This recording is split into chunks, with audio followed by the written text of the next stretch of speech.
USTR retains India on priority watch list on intellectual property rights అని కనిపిస్తూ ఉంది.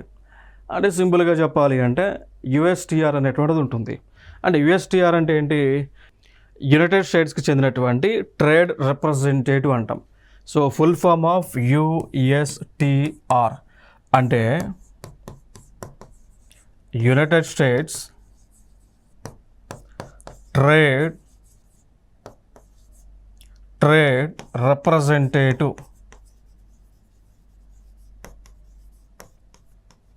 So ఇది ఒక special body. United states trade representative అనేటువంటిది ఒక స్పెషల్ బాడీ.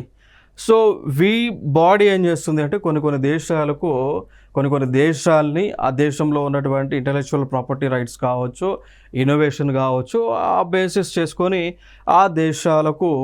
ఆ దేశాలని ఈ 3 లిస్టులో జాయిన్ చేస్తూ ఉంటుంది. సో USTR అనేటువంటి ఒక సంస్థ ఏదైతే యుఎస్ఏలో ఉంటుందో ఆ సంస్థ వివిధ దేశాలని ఇక్కడ ఉన్నటువంటి 3 లిస్టులలో జాయిన్ చేస్తూ ఉంటుంది. Like list 1, list 2, list 3. అలా ఇండియాని 2వ లిస్ట్ అయినటువంటి ప్రయారిటీ వాచ్ లిస్ట్లో యాడ్ చేయడం జరిగింది అన్నమాట.